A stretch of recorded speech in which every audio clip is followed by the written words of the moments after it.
For over 100 galactic cycles, the Tournament of Unity had been the most respected event in the galaxy. Species from all corners of space gathered to compete. Some competed in strength, others in logic, and many in tactics or endurance. The tournament was not just a game, it was a symbol of peace. All battles were fought under strict rules. No one was allowed to use forbidden weapons, no surprise attacks, and no breaking of alliances during a round. The most powerful species, like the towering Araxians with their stone-like skin, or the Nereians with their fast reflexes and sharp minds, had won many titles. Each species had their own style, and they respected others' ways.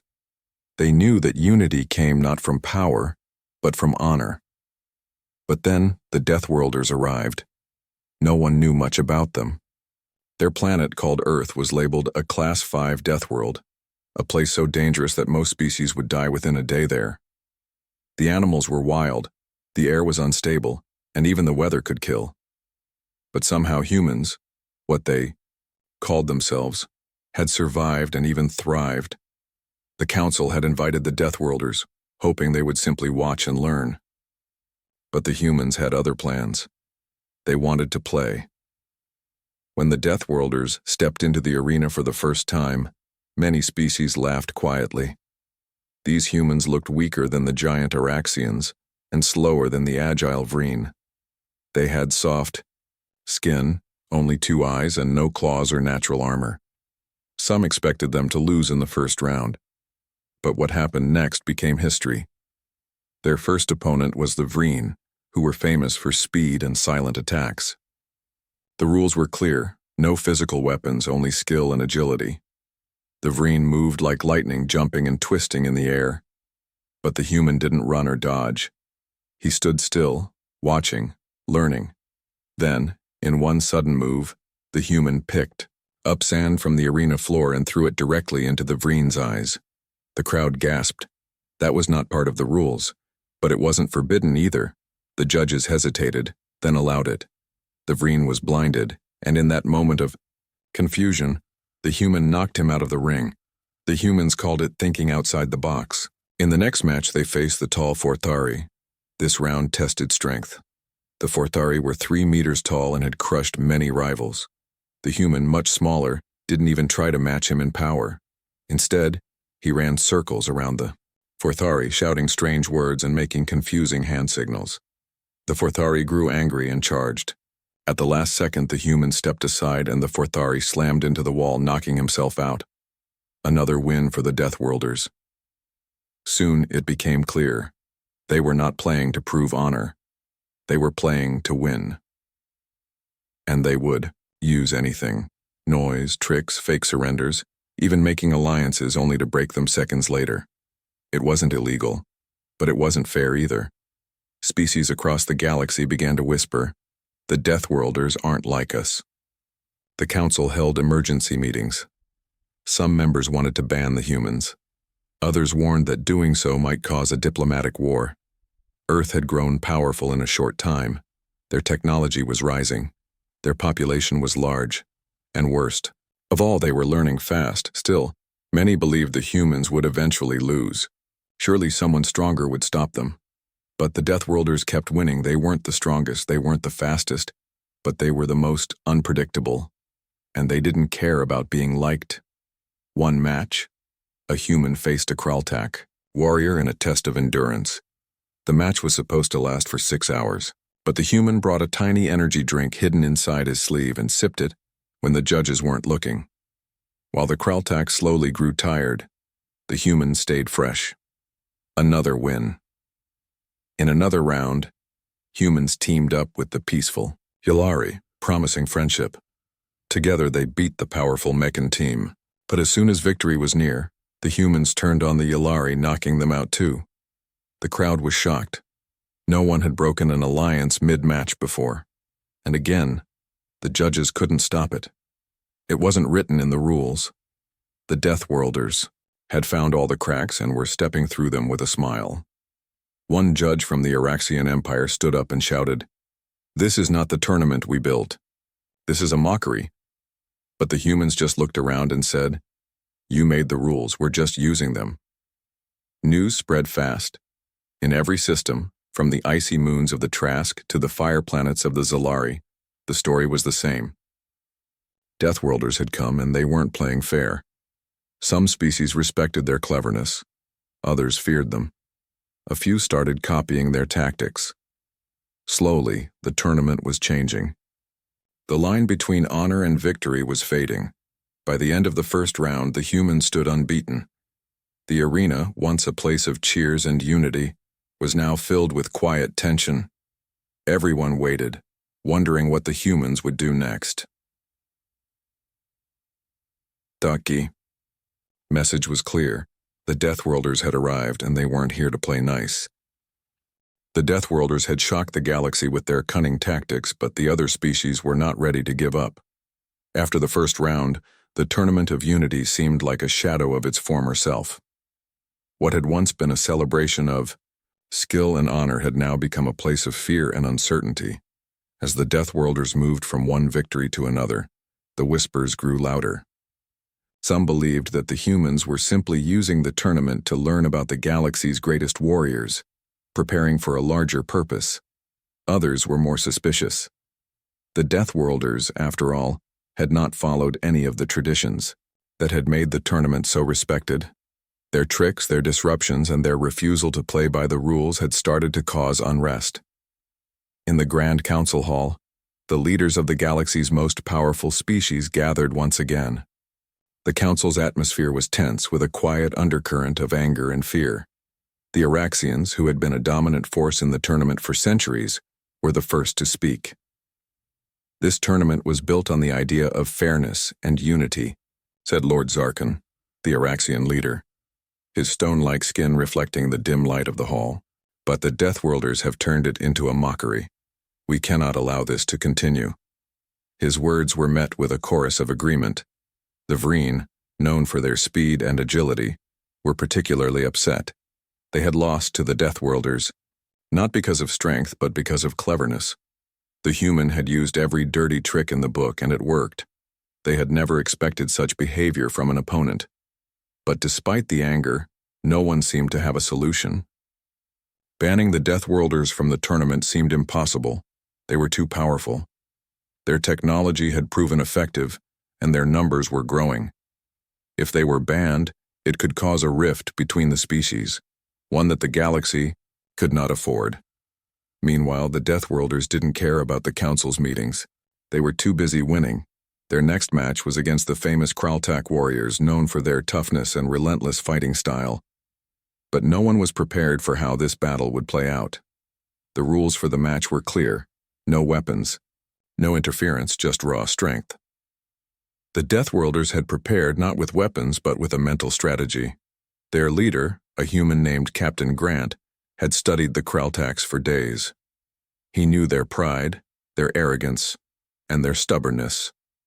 And so when the match began, he didn't fight them head-on. Instead, he taunted them. "Are you ready to lose to a weaker species?" Captain Grant's voice echoed across the arena as he stepped into the ring alone, wearing only simple clothing.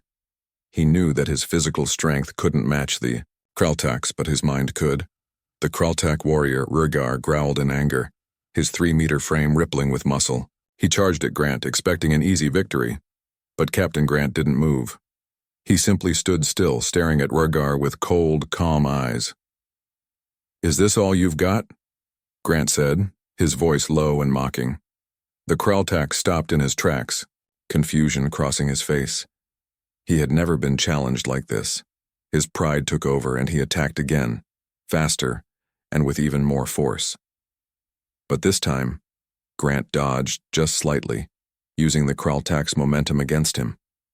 Rurgar slammed into the arena wall, stunning himself. The crowd gasped in disbelief. The judges were silent, unsure of what to do. They had never seen such an unconventional strategy. Was this fair? Was it against the rules? Captain Grant had used nothing but his wits, something that no one had expected to be part of the match. In the end, the judges ruled it as a legal move, and the Deathworlders won again. The news of this match spread quickly across the galaxy, stirring up even more debate. The Deathworlders had shown their true nature. They were not there to compete. They were there to dominate. Their use of psychological tactics and mind games was something that no one had prepared for. It was not violence that won their battles, but the manipulation of others' emotions, fears, and expectations. The next round saw the Deathworlders face the Yllari, a peaceful species known for their advanced knowledge and diplomacy. The Yllari had never been involved in combat before, and their skills were more in science and negotiation. They had no desire for war, but they agreed to join the tournament in the hope of fostering intergalactic unity. When the match began, the Deathworlders immediately struck at the Yllari's greatest weakness, their lack of combat experience. Instead of fighting, they set traps, tricking the Yllari into walking into areas where they would lose points. One by one, the Yllari fell for these tricks. They had no choice but to surrender, and the Deathworlders were victorious once again. "Is this what the tournament has become?" questioned Thara, the Yllari leader, her voice filled with disappointment. A battle of deceit and tricks instead of honor? It was hard to answer. There was no clear path forward. The Deathworlders had not broken any rules. They had used their strength, their cunning, and their intelligence. They were simply playing a different game, a game that no one else seemed willing to play. As the rounds progressed, more and more species began to feel the effects of the Deathworlders' presence. The once unified tournament was becoming more divided. Some species, like the Nerians, started to argue that the Deathworlders were a threat to galactic peace, and they called for their removal. Others, like the peaceful Yllari, believed that the Deathworlders could not be defeated through force. They would have to be outsmarted.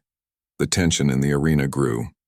As the final rounds approached, the question on everyone's mind was no longer whether the Deathworlders would win, but how far they would go to secure victory. The galaxy had never seen anything like this before. The Deathworlders had broken all the rules, and in doing so, they had changed the very nature of the tournament. What was once a symbol of unity was now a place of division and fear. But the Deathworlders didn't care. They didn't play for glory. They played to win, and they would stop at nothing to get there. The tournament was nearing its final rounds. The arena was packed with spectators from every corner of the galaxy, all eagerly watching the death match between the Deathworlders and their next opponent, the Terranians. The Terranians were a species known for their intelligence and adaptability, capable of mastering nearly every skill. Their previous victories in the tournament were impressive, and many believed that they had the right mix of strategy and strength to finally stop the Deathworlders. However, as the match began, it became clear that things would not go as expected. The Deathworlders were once again prepared to break every rule and assumption, using their ingenuity to gain an advantage. Their captain, Grant, was known for his unexpected tactics. He always seemed to know the right moment to strike when no one was looking. This time, however, he had something even more dangerous up his sleeve. The Terranians had come prepared for a battle of wits, hoping to outsmart the Deathworlders. But what they didn't know was that Grant had studied their culture extensively, understanding their psychology and emotional weaknesses. The Deathworlders had no intention of playing by the same rules. They weren't just here to win. They were here to expose the weakness of the very foundation the tournament had been built on. The match began with a display of strength, but as the fight went on, the Deathworlders shifted their strategy. Grant and his team used fear and manipulation, turning the Terranians' own strengths against them. Every move they made was timed perfectly to disrupt their opponent's mental focus. At one point, they hacked into the arena's communication system and began broadcasting messages designed to unsettle the Terranians. "You're not as smart as you think," echoed through the speakers, as the Terranians struggled to maintain their calm. It was a psychological attack, and it worked. The Terranians, known for their sharp minds, were thrown off balance. They began to second-guess their every move. Their once clear strategy turned into confusion.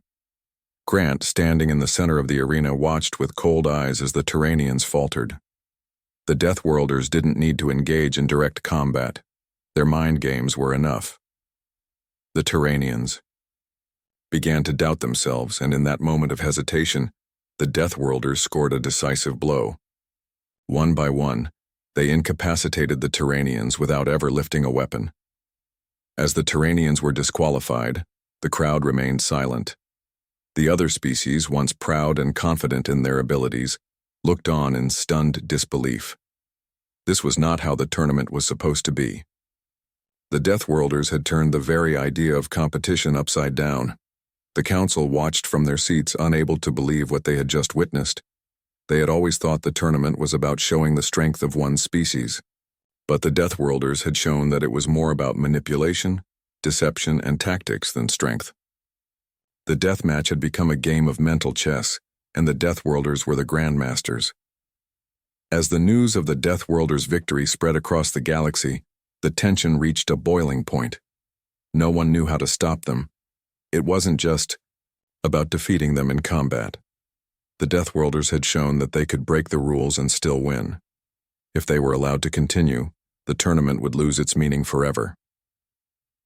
In the quiet corridors of the council building, a meeting was held. This time, it wasn't about debating the rules. It was about what to do with the Deathworlders. Some wanted to ban them from the tournament entirely, but others feared the consequences of such a move. Earth had become too powerful. Their influence was spreading across the galaxy, and cutting them off might provoke a conflict that no one was ready for. "What happens when the rules no longer matter?" asked a Vreen representative. "If they can do this to our tournament, what's next? What's to stop them from doing the same to us?" The room fell silent. No one had an answer. The Deathworlders were unpredictable, and that made them dangerous.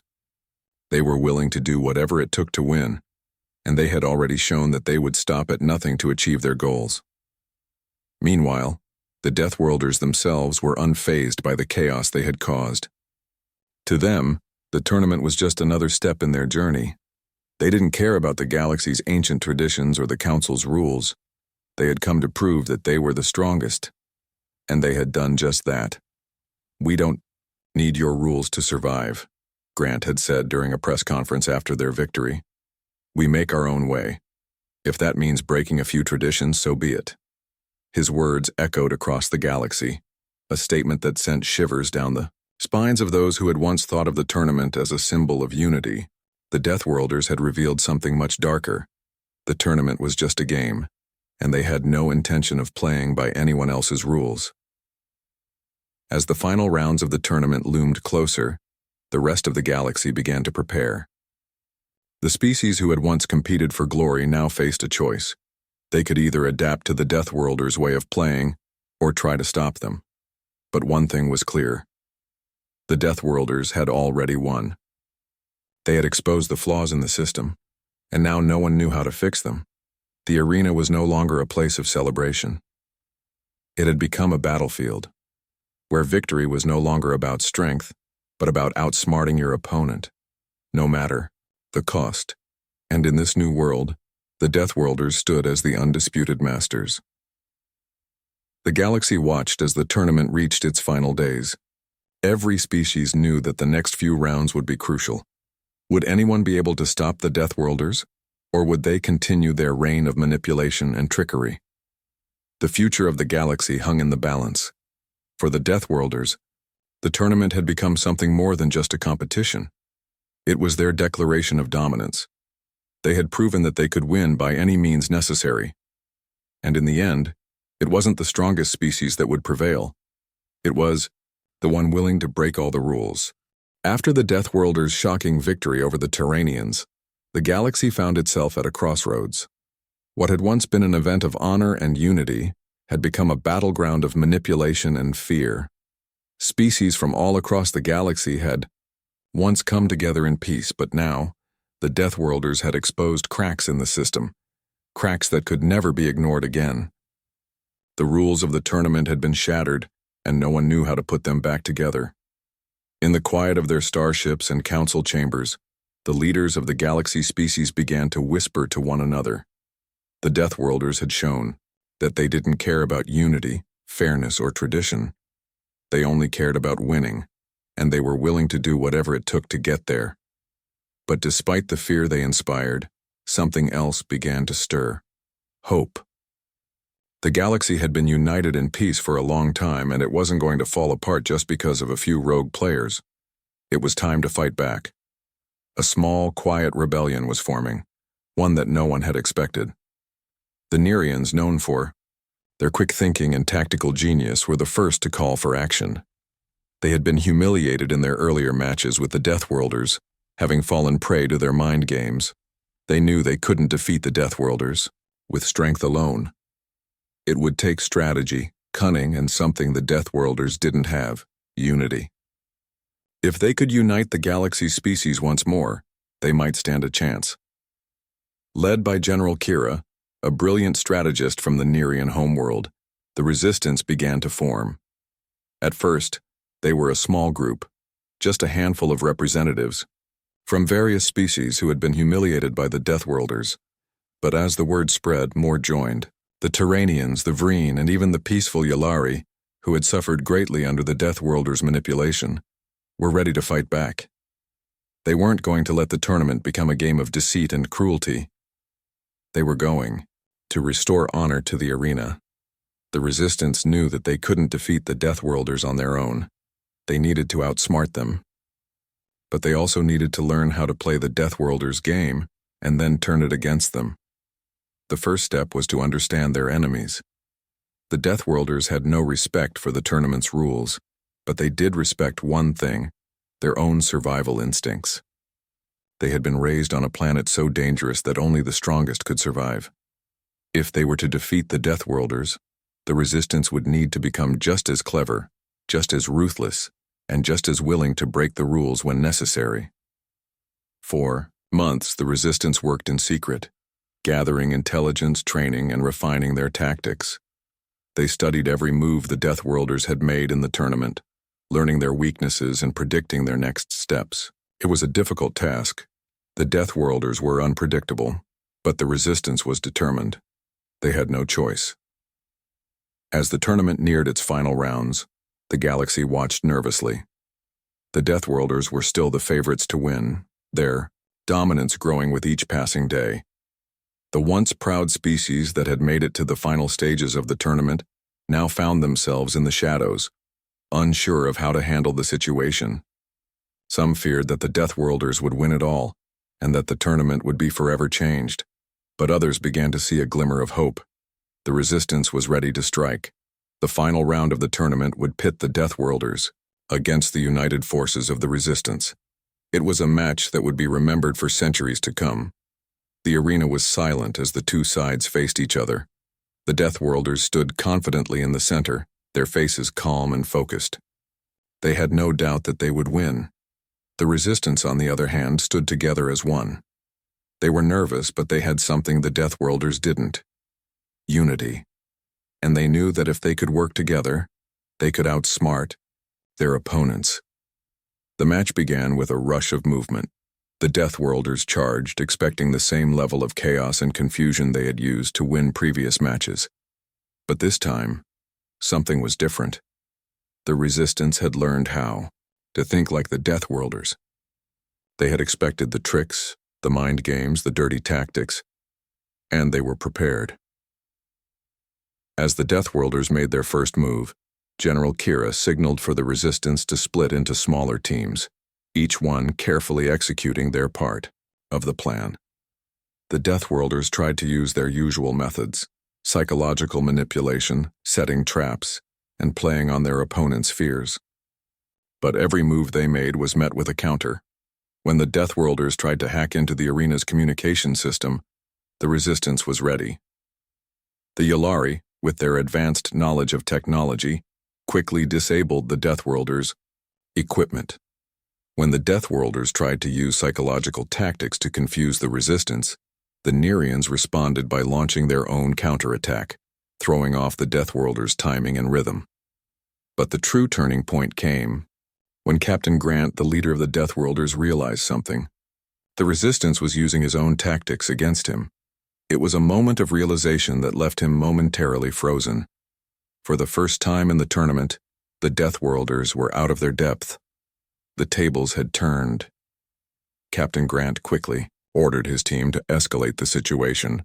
pushing the limits of the rules even further. He knew that if they were going to win, they needed to get back to their roots, using any means necessary to defeat their enemies. But the resistance was prepared for that too. They had anticipated this moment. They had trained for it. The match went on for hours with neither side giving an inch. It was a battle of wits, endurance, and sheer willpower. The crowd was on the edge of their seats, watching as the two sides fought not just for victory, but for the future of the tournament itself. In the end, the resistance emerged victorious. They had done what many thought was impossible. They had outsmarted the Deathworlders. The victory wasn't just about defeating a powerful opponent. It was about proving that unity, strategy, and honor could still prevail in a galaxy that had started to forget those values. As the Deathworlders left the arena, their heads held low for the first time. The galaxy erupted in cheers. The resistance had restored the tournament's integrity, and for the first time in a long time, the galaxy remembered what it meant to compete with honor. The victory of the resistance over the Deathworlders had shaken the galaxy to its core. It wasn't just the defeat of a powerful opponent. It was the restoration of hope. The galaxy had seen what the Deathworlders were capable of. But they had also seen that unity, strategy, and honor could overcome even the most ruthless of tactics. For the first time in the tournament's history, the galaxy felt like it had a chance to regain control of its future. But while the resistance celebrated their triumph, the Deathworlders were not finished. They were a species built for survival, and they would not go down without a fight. Their loss had shaken them, yes, but it also fueled a desire for revenge. Captain Grant, their leader, was not one to accept defeat easily. His mind was already turning, planning their next move. The Deathworlders were not going to let this loss define them. They were going to rise again, and this time, they would do whatever it took to win. As the galaxy species took stock of the aftermath, many wondered what the next steps would be. The Deathworlders' unrelenting nature had shown that they could not be easily stopped. It was clear that they had been playing the long game all along. They hadn't just entered the tournament to win. They had entered to change the very nature of the galaxy's order. They wanted to prove something, that they were the strongest, the most unpredictable, and the most capable of surviving in a world that thrived on chaos. The resistance, having tasted victory, now realized the challenge ahead. They had won one battle, but the war was far from over. The Deathworlders would not take defeat lying down. Their sheer determination made them dangerous. They had learned from their mistakes, and now they would be more cunning, more dangerous, and more willing to use any tactic necessary. The final battle was coming. Weeks passed, and preparations for the next round began. The council called for a meeting, knowing that it would be their last chance to discuss what would happen next. The Deathworlders had made it clear that they would not accept defeat. Some species argued that it was time to ban them from the tournament altogether. After all, the Deathworlders had broken every rule, manipulated every situation, and caused chaos in the arena. But others, including some members of the Resistance, warned that banning the Deathworlders could spark an all-out war. The Deathworlders' influence was growing. They had supporters now, especially among the younger species who admired their strength and fearlessness. They were too dangerous to ignore. "We cannot ban them," said General Kira, the leader of the Resistance. "We have to defeat them in the arena on their own terms. We cannot let them win by default." There was silence in the council hall. The weight of Kira's words hung in the air. The galaxy had faced many challenges before, but none like this. The Deathworlders were more than just opponents. They were a symbol of defiance against the system that had long kept peace and order. If the Deathworlders were allowed to win, it would signal the end of the tournament's original purpose. If they could bend the rules to their will, what was left to stop them from doing the same to the galaxy itself? The council made its decision. The final round of the tournament would go ahead, and it would be the last chance for the galaxy to prove that it could restore order. Every species was now ready for the ultimate test of strength, intelligence, and unity. On the day of the final match, the arena was filled with an air of anticipation. Species from every corner of the galaxy were watching, their eyes glued to the screens that displayed the two teams. the Deathworlders and the United Resistance. For the first time, the galaxy wasn't just watching for victory, it was watching for survival. If the Deathworlders won this round, they would not only claim the tournament's title, but they would also have the galaxy's respect. They would have proven that their way of thinking, their survival-first mentality, was the only way to survive in the galaxy. Captain Grant stood at the head of his team, his eyes sharp and calculating. He had learned from his defeat, and he knew that this time his team would not make the same mistakes. The Deathworlders had no intention of losing again. They had studied the Resistance's tactics carefully, and they were ready to counter every move the Resistance made. But the Resistance was just as determined. They had learned from their own victories and losses, and they were ready for the final confrontation.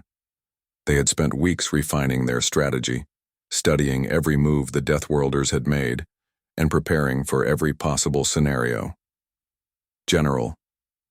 Kira knew that the key to winning was not just strength, it was unity. Every species in the Resistance had to work together, and they had to trust each other. They couldn't afford to make mistakes. As the match began, the Deathworlders struck first. Their attacks were swift, direct, and brutal. But this time, the Resistance was ready. The Nearians used their quick thinking to dodge and counter every move.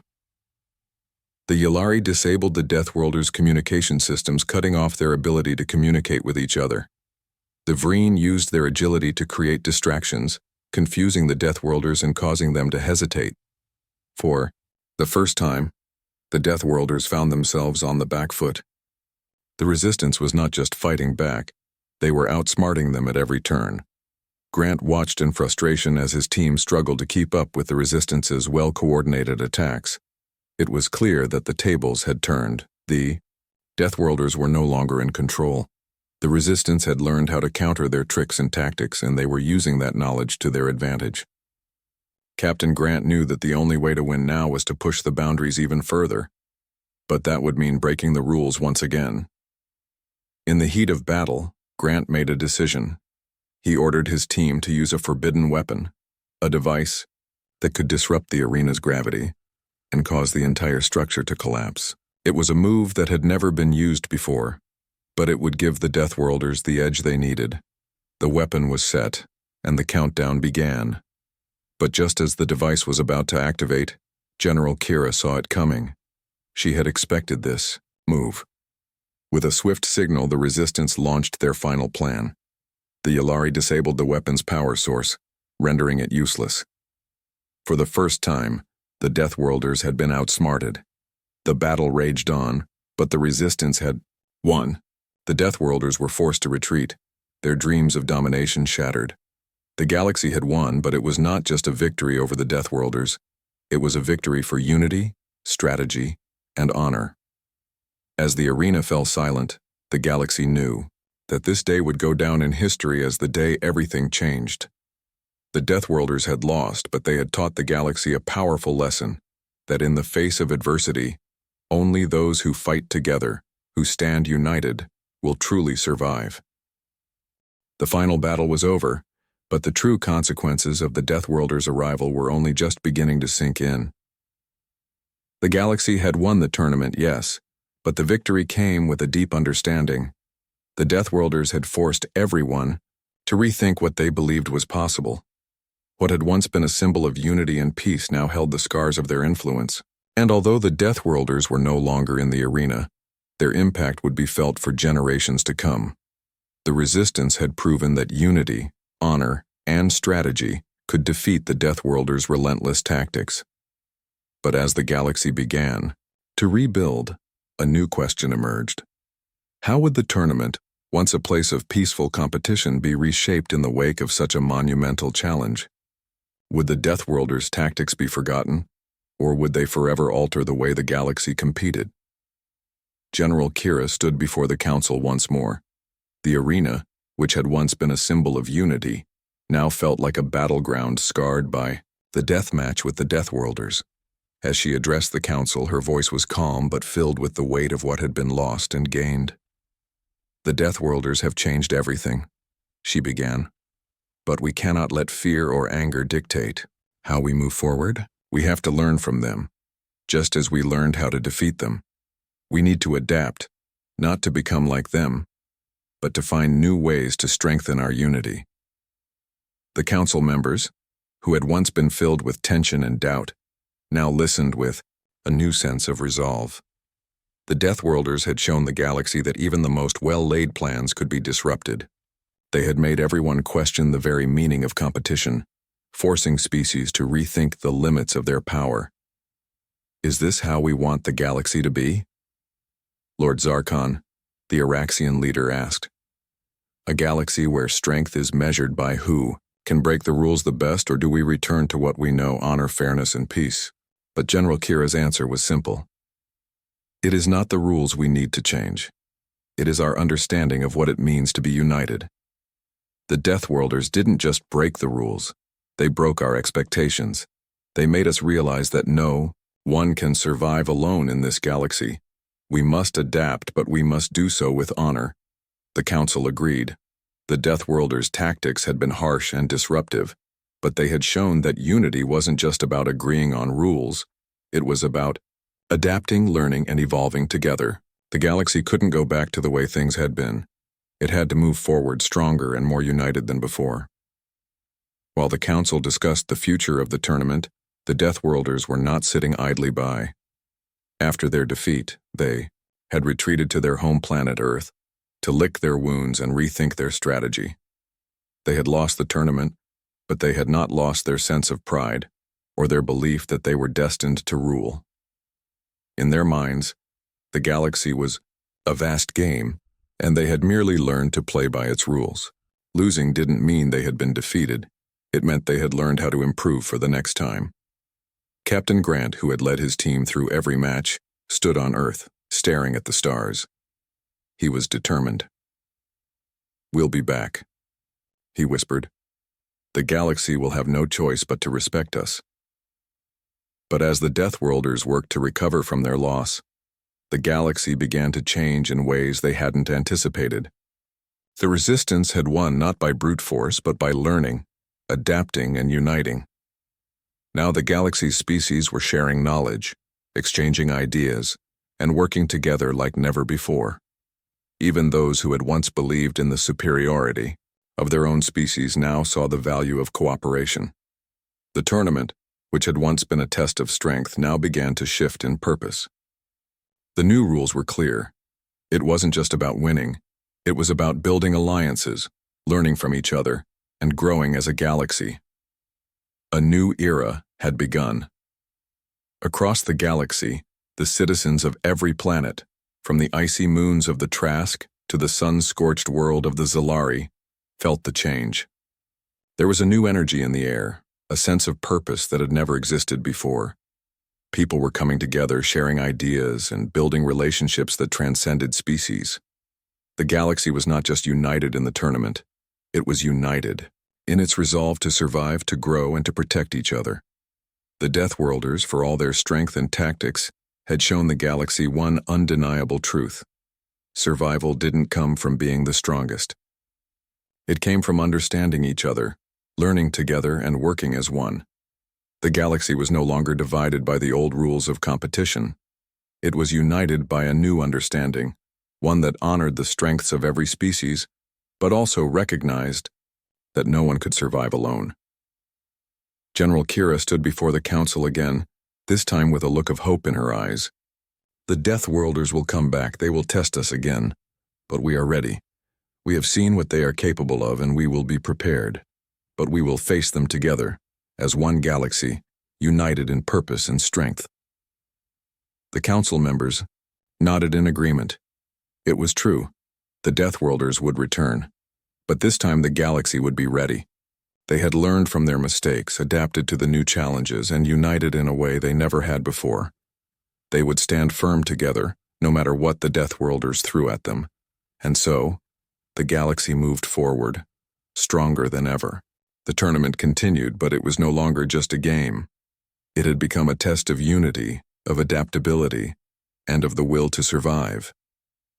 The Deathworlders had taught them that, and now the galaxy was prepared for anything. As the stars shone brightly in the sky, The galaxy knew one thing for sure. No matter how hard the Deathworlders fought, the galaxy would never stop adapting. It would always move forward, united in purpose, ready to face whatever challenges lay ahead.